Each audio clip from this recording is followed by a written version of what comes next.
तीन तिगाड़ा काम बिगाड़ा। तीन बहुओं के रवैये से सासू माँ बहुत परेशान थी।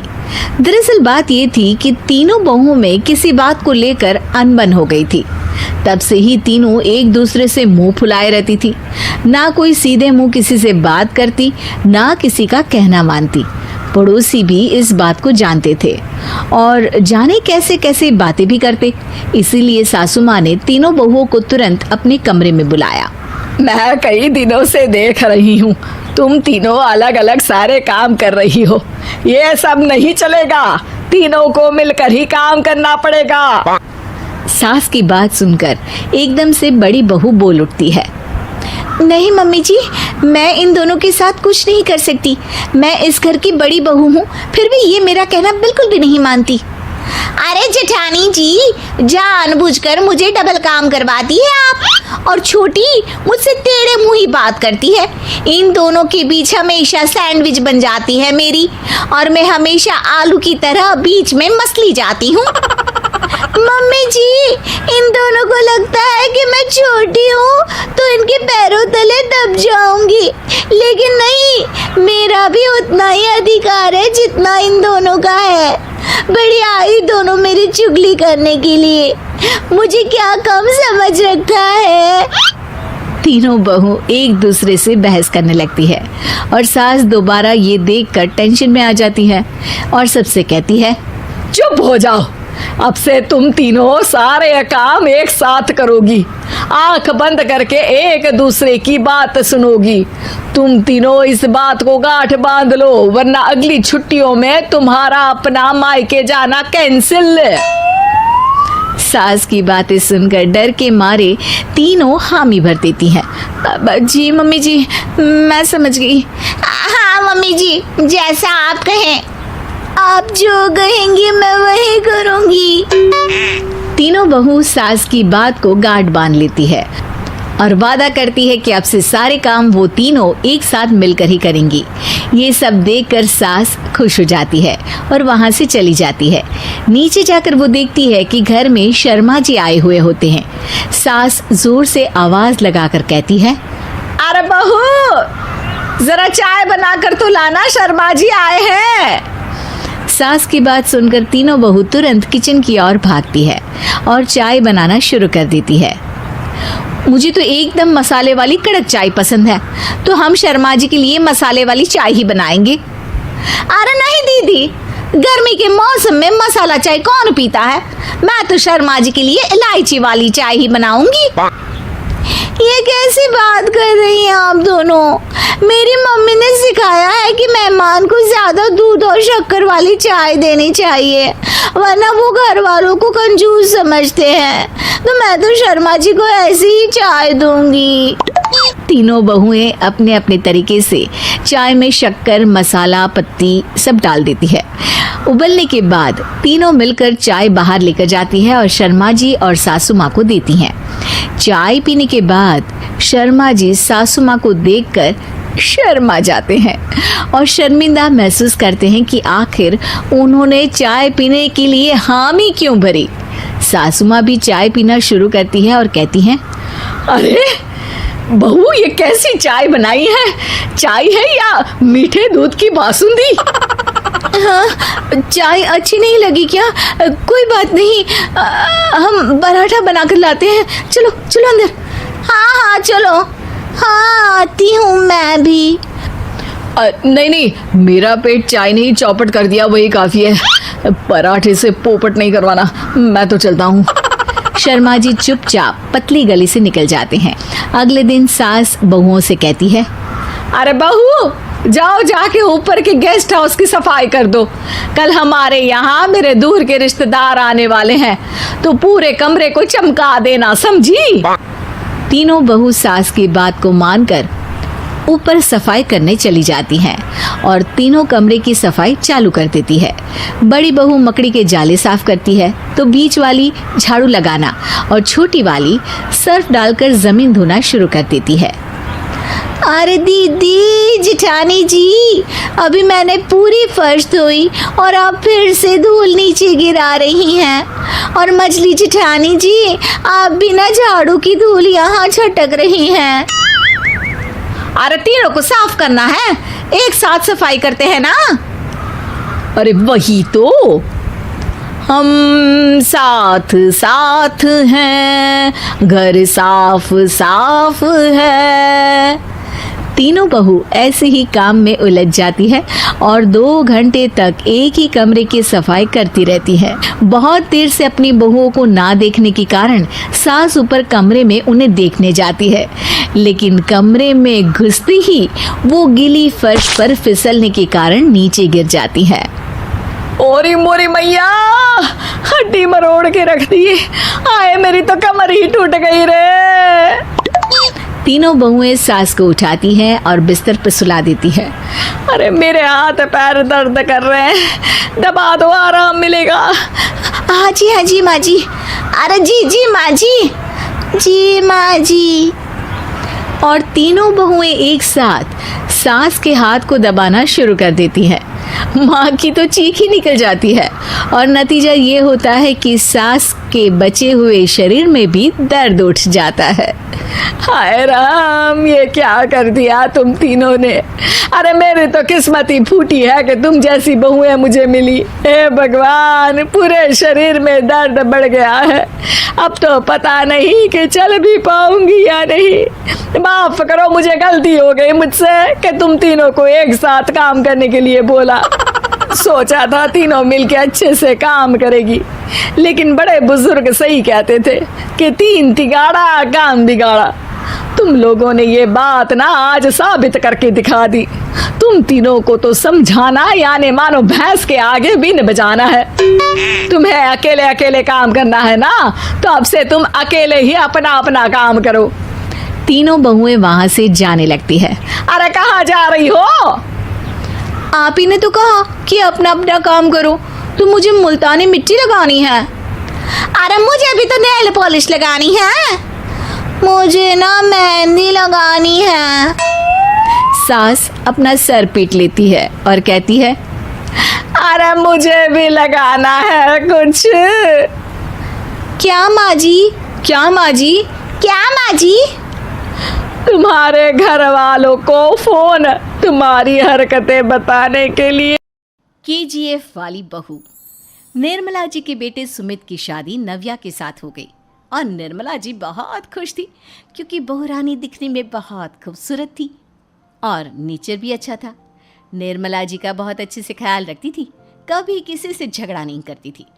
लेकिन निर्मला जी की बहू में कुछ तो अनोखा था और वो ये था कि केजीएफ मूवी देखने के बाद केजीएफ मूवी के हीरो की बहुत बड़ी फ़ैन बन गई थी और बस हर वक्त उसे ही कॉपी करने की कोशिश करती रहती। बस एक यही आदत की वजह से निर्मला जी को कभी कभी उस पर गुस्सा आ जाता। बाकी सब कुछ ठीक था। सुमित बेटा, तुम नव्या को समझाने की कोशिश क्यों नहीं करते? अरे बार बार केजीएफ के हीरो की तरह भेस बदल कर घूमती रहती है कॉलोनी में, सब देख देख कर हंसते हैं। क्या करूं मम्मी, मैंने उसे कई बार कहा कि बहू हो, बहू की तरह रहा करो, लेकिन उसके सर पर तो केजीएफ का भूत सवार है, किसी की सुनती ही नहीं। ठीक है बेटा, तो ऑफिस जा, मैं एक बार और उससे बात करने की कोशिश करती हूँ। थोड़ी देर के बाद नव्या अपने कमरे से निकलकर बाहर आती है। अरे बहू, ये क्या, तुम फिर से केजीएफ की एक्टर बन गई? मम्मी जी, आपको पता है ना, मैं उसकी पर्सनालिटी से बहुत इम्प्रेस्ड हूँ और मेरी फेवरेट मूवी है ये। जानती हैं, मैंने तो सारे डायलॉग्स भी रट कर रख लिए हैं।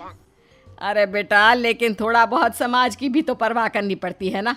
तुम इस तरह घूमती हो, सब लोग क्या सोचते होंगे, थोड़ा तो डरा करो। मम्मी जी, डर होना चाहिए और दिल में होना चाहिए, वो अपन के नहीं, सामने वाले के दिल में होना चाहिए। अरे तुम फिर से केजीएफ के डायलॉग मारने लगी। अरे पता नहीं कब समझोगी। डोंट वरी मम्मी जी, मैं अभी आपके लिए गर्मा गर्म कॉफ़ी बना कर लाती हूँ, उसके बाद आपकी सारी टेंशन रफू चक्कर हो जाएगी। कुछ दिनों के बाद। नव्या, नव्या कहाँ हो तुम? मैं यहाँ हूँ। अरे क्यों इस तरह केजीएफ का हीरो बनकर घूम रही हो? कभी तो मेरी बीवी बनकर रह लिया करो। छोड़ो ना सुमित। अच्छा बताओ, मुझे आवाज़ किस लिए दे रहे थे? क्या बताऊं यार, मेरे बॉस ने मुझे इतना काम दे दिया ना, पूरी तरह से परेशान हो गया हूं। ऐसा लगता है ऑफिस नहीं युद्ध पर जाता हूं। अरे बेटा, परेशान क्यों होता है? ला, मैं तेरा सर दबा देती हूँ, दुखी मत हो। काम तो सबको करना ही पड़ता है। लेकिन मम्मी, ऑफिस में आजकल बहुत काम रहता है, थक जाता हूँ मैं। जानता है बेटा, जब तू छोटा था ना, तो मैं ऑफिस और तुझे संभालने का सारा काम करती थी, तब मुझे भी ऐसा ही लगता था। लेकिन कुछ दिनों के बाद सब ठीक हो जाएगा बेटा। सही कह रही है मम्मी जी। तुम अपने आप को ऑफिस में काम करने की वजह से योद्धा समझते हो, लेकिन जानते हो, इस दुनिया में सबसे बड़ा योद्धा एक माँ होती है। अरे, ये डायलॉग तो मैंने कहीं सुना है। जरूर सुना होगा। केजीएफ फिल्म का डायलॉग भला किसने सुना नहीं होगा? हे भगवान, कोई मेरी बीवी के सर से केजीएफ का भूत उतार दे।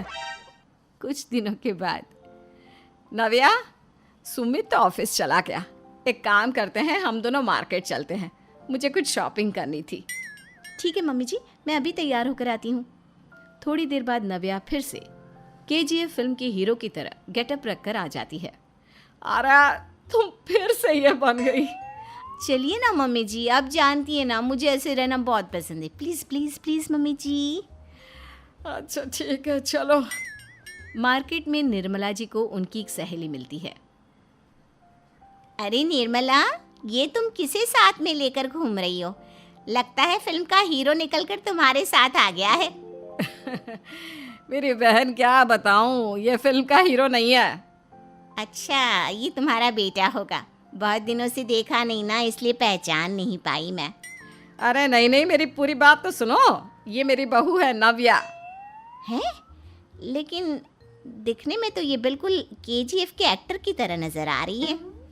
हाँ, वो क्या है ना, इसे इसी तरह रहना पसंद है। क्या बात है बहू, शहर में इस तरह घूम रही हो, तुम्हें बिल्कुल भी अजीब नहीं लगता? लोग तुम्हारे बारे में क्या कहेंगे?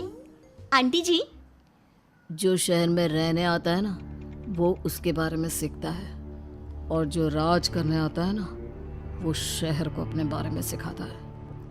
और मैं इस शहर को अपने बारे में सिखा रही हूँ। अरे, ऐसा ही कुछ तो केजीएफ पिक्चर के हीरो ने भी बोला था ना अपनी फिल्म में। ये हुई ना बात, सही पहचाना आपने। केजीएफ फिल्म के हीरो का ही डायलॉग है ये। निर्मला जी और नव्या को मार्केट में शॉपिंग करते करते शाम हो जाती है, और शाम को घर लौटते वक्त एक सुनसान सड़क पर अचानक से एक चोर उनके सामने आकर खड़ा हो जाता है। चुपचाप अपना सारा रुपया, माल, पैसा मुझे दे दो। क्यों दे दे पैसे? तुमने दिए क्या सामान खरीदने के लिए? ओए चुप कर। और इस तरह बहुरुपया बनकर क्यों घूम रहा है? अरे घूम रहा नहीं, घूम रही है, बहू है ये मेरी। लेकिन देखने में तो तुम्हारा बेटा जैसा लगता है। वैसे कुछ भी कहो, बेटा है बड़ा हैंडसम। अरे चुप कर, कहा ना बेटा नहीं, बहू है मेरी, बहू है। अच्छा ठीक है, तो ऐसे कहता हूँ, तुम्हारी बहू बहुत हैंडसम है। ओए मिस्टर चोर, ज़्यादा बातें बनाने की ज़रूरत नहीं है। चुपचाप यहाँ से निकलो, तुम्हें कुछ नहीं मिलने वाला। ऐसी बात है? एक मिनट रुको, ये देखो मेरे हाथ में गन है ना, गन। तुम दोनों का भेजा उड़ा दूंगा। नव्या लपक कर वो गन चोर से छीन लेती है। ट्रिगर पे उंगली रखने वाला हर कोई शूटर नहीं होता, और उनकी औकात उनको चाहने वालों के अलावा और कोई समझ नहीं सकता। क्या बोले रे? ये लाइन तो मैंने कहीं सुना है। अरे सुना होगा, जरूर सुना होगा, क्योंकि केजीएफ फिल्म तो सबने देखी है ना। मेरी बहू तो दिन में 4-4 बार देखती है, उसी का डायलॉग है ये। अरे वाह आंटी जी, बहुत कमाल की है आपकी बहू। चलता फिरता केजीएफ का एक्टर ही लगती है।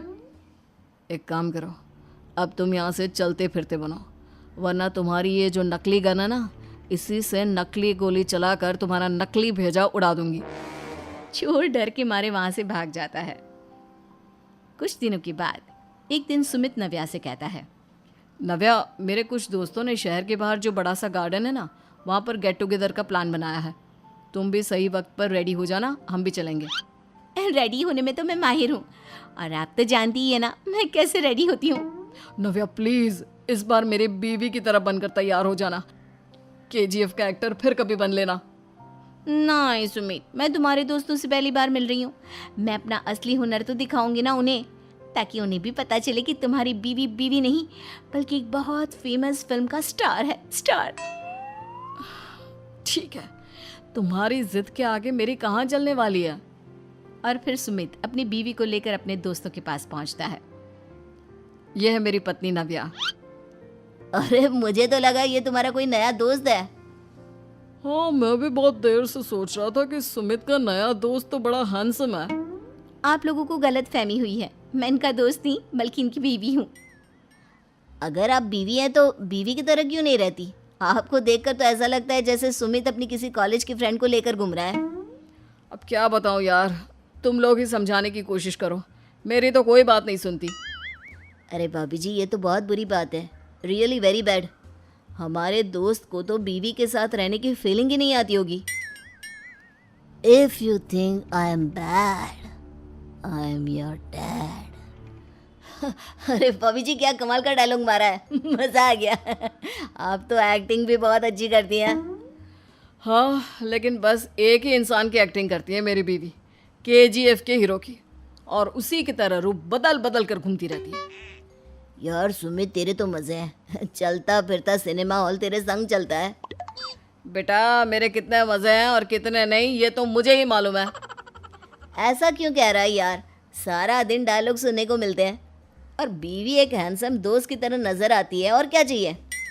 क्या बताऊँ भाई, कई बार रात को सोते वक्त जेब में नकली गन रखकर सोती है और फिर झटके से मेरे सर पर गन तान के KGF के डायलॉग मारती है। उस वक्त मेरी क्या हालत होती होगी ये तो मैं ही समझ सकता हूँ ना। सुमित की बात सुनकर उसके सारे दोस्त जोर जोर से हंसने लगते हैं।